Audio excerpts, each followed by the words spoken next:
بسم الله الرحمن الرحيم. السلام عليكم ورحمة الله وبركاته. ورسول الله ونسلم أمانتين بإجتياشة يطاوياشة كما قبل حول مجال الحياة. وحن كفر حسن حيينا ننظر الله كنت شخصي صوبا لجي حيابها بشدة الصومالي ضابطه أخي دهيا أفريقيا إسلام كان قيم هي مكة تاريخ ذي المرولات حاجة مثلا لديه شراع تاريخ ذا مرش الحياة ضد الصومالي ده وأحمد عبد عوالة ويوسف شيء هنا أحمد إبراهيم عوالة وكمدا المسؤولين التسرع هيئة وطنية كان الله لأن أحمد الوحان تحق ورثان دونا سيدا يبص مفاجأ شيء إنه صوت وريو قلب كان قيمها بدن بدأ يقطع على شيء يمحي هذه يهلك مرايبة بسول وين يا أحمد. بسم الله الرحمن الرحيم. هذه أبنها صنفها هي غير صريح. الحقيقة مركو رئيسة وحوي معرفتي شخصيان مركو رئيسة هوية بيئة ما وحد جعلها إن الحقيقية إن الأمورية وحيابها دقن كيفية هديه اللحظة مركز إلا لقصور بلابو سجاشن كي inta wuxuu baan urinay inta ka horeysa markaas waqtigiisa 8 hay'ad badan baan ururiyay laakiin sida si daro waxay gowmeen markaas dagaalkii maaragtay siyaad badan lagu jiray ay gowmeen alaab badan oo ururiyay markaas bilxiiqa taniyadu jirto dagaaladii inay aafayeen dalkii oo markaas wax walba la waayay waxa isku day wixii la heli karo in la maaragtay dadaalo sida loo marka waxay soo jiraan maaragtay waxyaabaha ururiyay alaab markaas dhaqankii hidaa alaab markaas haday tahay xitaa waxyaabaha hore ay lahaan jirnay sida makhluuqaad markaas quraamo ama quraamo fiidii islaamiga ahaadeen ama quraamo hore markaas waqtiga ingiriiska ahaadeen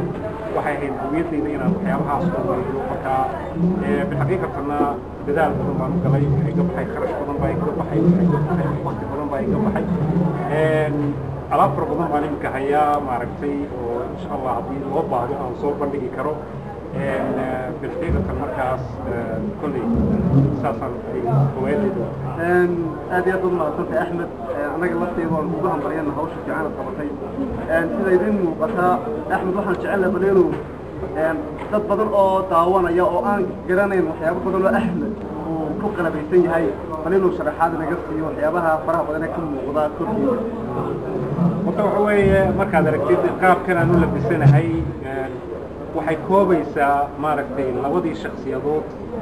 ee Soomaalida berigii hore loo kala wadan jiray wadaad iyo waran leh labadii baan meel isku keenay si ma garanaysaa maaragtay markaliya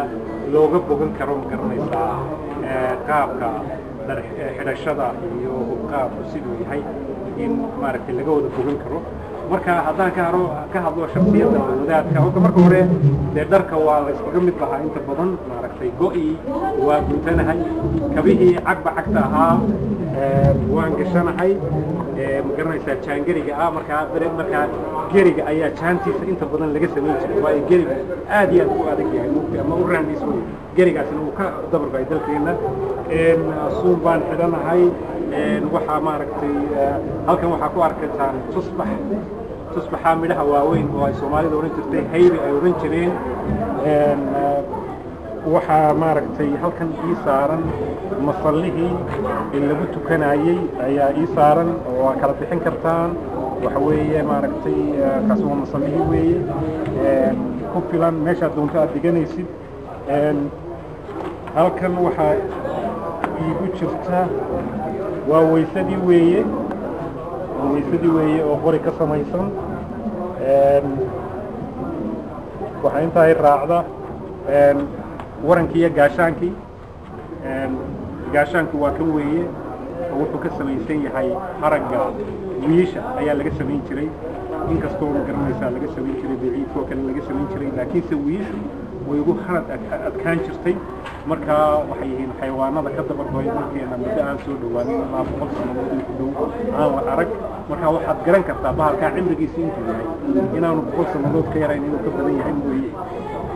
waranku waa kan weeye laba waran bay Soomaalidu kala qaadan jirtay waran iyo hooto marka kullay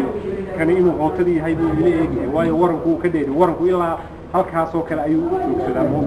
marka hootada gaaban oo kale waxaa lagu isticmaali jiray marka maaragtay isu soo dhawaataan cidda aad dagaalamayso warankana waad ridayn jirtay marka kan waa hootadii weeye kolley galyar baan u sameeyey maadaama magaalada joogo oo magaranaysaa ay cabsi badan magaranaysaa inay dadka ama indhaha ka geli karto inta anaa ku daray halkan waxaan ku hayaa waa kitaabkii wadaadku sidan jiray oo galkiisii ku jira iyo rixligii magaranaysaa la saari jiray waayo dee dhulka waa laga ilaalinayaa kitaabka meesha ku jiraana waxa weeye kitaab isagu qudhiisu tuxfada oo aan ahayn kitaab caadi aan ahayn waa tafsiir alqur'aan alcadiim ayaa la yidhaahdaa oo laba sheekh oo aljalaaleyn la yidhaahdo ayaa fasiray laakiinse waxa weeye waa makhduud gacanta ku qoran oo culimadii soomaaliyeed magaranaysaa diinta maaragtay soo gaarsiisa qaabkaasay magaranaysaa maaragtay waxaad ka garanaysaa dadaalkay bixin jireen iyo magaranaysaa juhdigay bixin jireen baad ka garanaysaa waana daawadaana waa tusi karnaa maaragta way marki karaa maaragta haddii loo baahdo intaa waxa dheer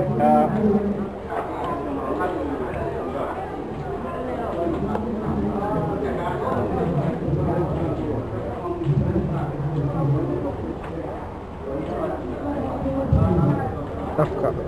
gacanta lagu guray